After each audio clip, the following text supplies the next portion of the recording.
How's it going? Welcome to the first In Lingua podcast. I'm here with Mike. Today we're going to be talking a little bit about introductions that we see in Canada, and we're just going to tell you a little bit about some common words that people use when they're introducing themselves. So, I don't know, Mike, do you want to introduce yourself? Sure, yeah. My name's Mike. I've been working at the school for about 4 years as an English teacher. Yeah, it's a great place to work, and I'm happy to have this opportunity to share some tips with you. Yeah.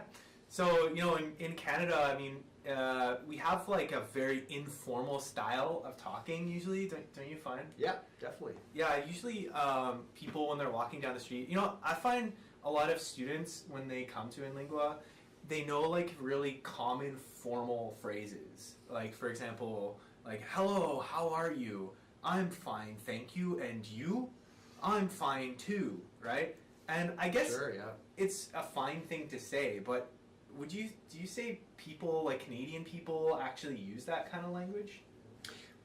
Yeah, I don't think so. And I think that sometimes greetings are really confusing for students because when they're on the street, they don't necessarily hear those formal greetings. They hear a lot more casual greetings. So yeah, and there's so many different ways of doing it, right? Right. So, yeah. What kind of greetings do you usually use with your friends? I would use things like, what's up, what's going on, what's new, how's it going, what's happening, what's shaking. Like, there's so many different ones. Mm-hmm. Yeah, what's shaken? That's an interesting one too. Yeah. Where do you think that comes from? What's shaken? What's shaking? I have no idea, but it's bizarre. Yeah. And obviously it's confusing for students, right? Because they need to know if somebody says that, how do you respond to it, right? Yeah, there's so many different ones, right? What about like in the office, or like if you are in a more formal situation, what sort of things would you say in those cases? Yeah, in a more formal situation, maybe, how are you? How have you been? Those types of things that are a little more formal. Mm-hmm. I also find, in Canada, people are a lot less formal with their bosses, right? Yes. So like when you're talking to your boss, you might say something like, "Hey, how's it going?" Right, to your boss. Or like sure, yeah. Other countries, it's very formal. They have to like give like formal response to it. Yeah. Yeah. Are you the same way? I would agree with that. Yeah, for sure. Like I find that here at work, speaking to my boss, I would still be pretty informal. Say probably how's it going or something like that. Yeah. Yeah, I think like nowadays, how's it going is probably like the most common way, right? It's probably the most common one. Yeah, for sure. Yeah. I don't. So like, if you bumped into someone on the street, like you just randomly met someone, what would you usually say to them? You mean like someone who I already know? Or yeah, maybe you haven't seen them for a while. Yeah. Okay. Yeah.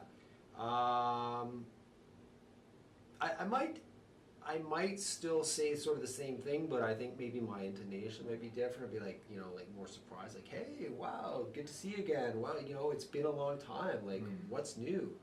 What's been happening in your life? That kind of thing. Yeah. What about with like a stranger? Like you've never met them before. Maybe you need to like ask them the time or something like that. Yeah. In that kind of situation, yeah, if I've never talked to the person before, I would start by saying something like, excuse me, sorry to bother you. Would you mind if I asked you what time it is, or something more polite, more formal in that situation? Mm-hmm. Yeah. Do you mind if I ask you a question like that? Yeah. Yeah, exactly. Me too. Yeah. Cool. Well, let's see here. Mike, Mike is a very experienced teacher. He's got a lot of great students under his belt, and he's, helped a lot of people with their conversational practice or listening and their speaking. Mike, if you could give someone one piece of advice for meeting people, what sort of thing would you tell them? For meeting people. Yeah. I think you know, sometimes it's just body language can go a long way. You know, like just being, you know, smiling, making eye contact with people, sending signals that are maybe even nonverbal that might initiate a conversation. You know, like sending out body language that's going to attract people to you that maybe would then be inclined to start a conversation with you. Okay. What's that? Yeah. So yeah, I've heard before. Actually, it's kind of interesting when you're talking to someone. People unconsciously look at the direction of your feet. I never heard that. No. Yeah, it's like when you're talking to someone, next time, look down, look at their feet. If their feet are pointed off, not direct. this is you, and then this is the other person. If their feet are like pointed direct, like a little bit off this way, then it means that they're trying to find a way to escape. You heard that before? I've never heard that, but I mean, there's definitely a lot of there's so much nonverbal communication going on, right? Yeah. And I think that, you know, if students can just get familiar with that kind of nonverbal cues that would encourage people to initiate a conversation, then, you know, that could be helpful. Cool. And look for those opportunities in just everyday life, like being on the bus. I think the bus has a lot of potential. You know, students going back and forth on the bus. Look for an opportunity to strike up a conversation with a native speaker in those kinds of situations. And definitely the best way to improve your speaking skill or something like that is to talk to people. Absolutely. Right? Yeah. So, I mean, Yeah. do a little research about how to approach people, right? I know, like, people in Canada are pretty nice too, but there's always some bad people wherever you go. For sure. Right? But you can sort of look at people and guess, is this the kind of person I want to talk to, right? Absolutely, and I think that comes back to body language too, is you're assessing what they look like. What kind of message are they giving with their bodies? Like, oh, does this person look like they're friendly, somebody I could talk to? Yeah, for sure. Definitely. And like you said, I mean, just for students to maximize their speaking time, and if they really want to get the most out of this experience, they have to leave the school and just keep practicing and keep looking for opportunities. You know, a lot of them end up getting jobs here, which I think is another great way to, you know, fantastic. Get in front of customers and be answering questions all day. It's going to be great. Yeah. You make a little money, get to talk to some people, Totally. get to explore some new things. Absolutely, and to be able to respond to native speaker speed when you're under pressure a little bit, I think is really good too. Like you're not going to get people repeating information for you necessarily, but you're going to improve your listening skills.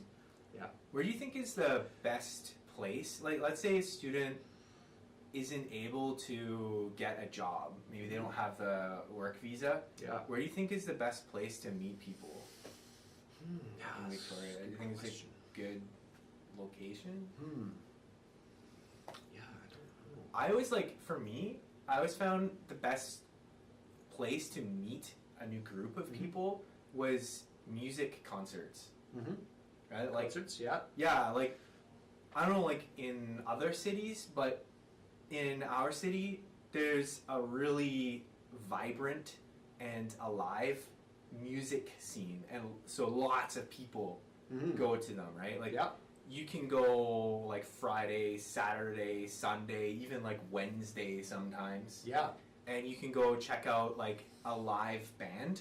Yeah. And there's people dancing and talking, and if you go with one other friend, you're pretty sure to meet someone new. Absolutely. And Yeah. yeah, Yeah, and I would also say too, you know, things like volunteering. You know, like in the past, students have gotten involved in volunteering in different activities, whether it's jazz fest, as you said, music concerts, things where they can do volunteer work where they're going to be exposed to native speakers. You know, like they have like I don't know, like salsa dancing nights at clubs and stuff. Where again, like I mean, you're gonna be talking to native speakers in those kinds of situations too, right? So yeah. Speaking of salsa, come this Thursday, we've got dance lessons. That's for free. That's why I was thinking of that, because I saw that on the board, right? Yeah. Great way to meet some people. Yeah. And it's student is teaching it. The student from She's from Columbia. Columbia is teaching. I'm pretty excited about it. I think she's gonna really show us something cool. Is she doing that here at the school? Yep. Awesome. Yep. Great. Yeah, so it should be good. Anyways, thanks for tuning in, and we'll see you guys next week with the In Lingua podcast. All right. Thanks a lot.